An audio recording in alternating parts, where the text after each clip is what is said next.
How I bought an $850,000 house for only $365,000. That's a clickbait title if I ever heard one, because nobody sells a house that's worth $850,000 for only $365,000, right? I didn't buy it when it was worth $850,000, but it was definitely worth a whole lot more than the $365,000 I paid for it. But before we jump into that, what if you need a property to rehab now? New Western buys a home every 13 minutes and sells those properties to investors just like you who are looking for their next rehab, flip, or rental. Did you know that New Western's curated investment properties are only available to investors who join their marketplace? New Western has licensed agents in over 46 markets who work exclusively with investors to close on value-add properties. Ready to grow your real estate investment business this year? Find your next rehab at newwestern.com. So I've thrown a couple of big numbers out there already. $365,000, $850,000. Here's another one, $465,000. That's the original list price on my house. And here's another big number, $100,000. That was the discount that I got off of that list price. But I didn't get it just because I'm cute.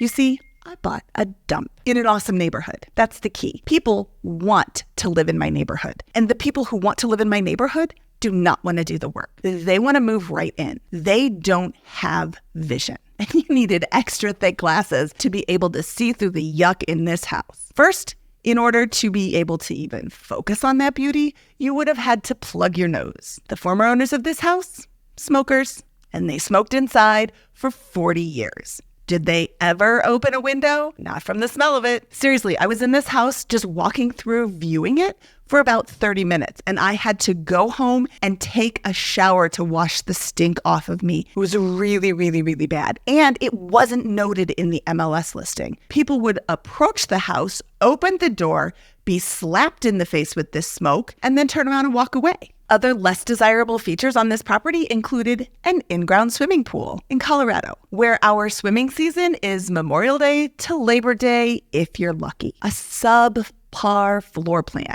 The pool inspector kept listing issue after issue during his recap. This is wrong, that's broken, this is a mess. And when I asked how much it would cost to repair, he ballparked it at $25,000 to $30,000. How much does it cost to just demo the whole pool? About $5,000. Oh. Well, then this isn't a problem. My $30,000 pool budget just went down to $5,000. And actually, I knew I could get it for a lot less because you can rent a jackhammer for about $75 a day. And if you're filling in a pool with dirt, you can just jackhammer all the cement into the pool and then you buy less dirt. So I knew my rehab budget for the pool was going to be a whole lot less. But if you don't think about this in advance, you just see a problem and you walk away. This house also did have some redeeming qualities. It was in a great neighborhood.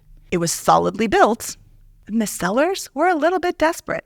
So let's address some of the obvious issues. I bought this property a few years ago before the huge price run-up of spring 2022. Houses in my area don't sell for $365,000 anymore. And frankly, houses in my area didn't sell for $365,000 when I bought it either. I was the lowest priced property in my neighborhood that whole year.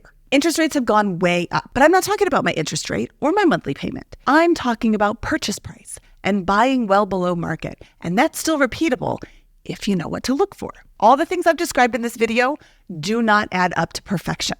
Not the perfect layout, not the perfect condition, definitely not the perfect smell. But what do they say about real estate? What's the number one rule? Location, location, location. This house was located in one of the best neighborhoods in the city. So how can you do what I did? Number one, learn your city. Learn your market. Know what is selling, for how much, and in what condition. Know the desirable neighborhoods, the price points in those areas. And more importantly, know what areas aren't selling so you don't end up in that neighborhood thinking you got a great deal when actually nobody wants to live there. Tour everything. If you're just starting out in real estate, you likely have more time than money. Go to open houses. Figure out where those great neighborhoods are and go to every open house in that neighborhood. Really take the time to look around the house, see what you like, see what you don't like, look at what you would change, learn how to estimate the cost of a rehab. I've done this so many times, I can ballpark a rehab just by walking through a house. When we bought this house, I estimated $50,000 to $75,000 for the rehab, just by walking through.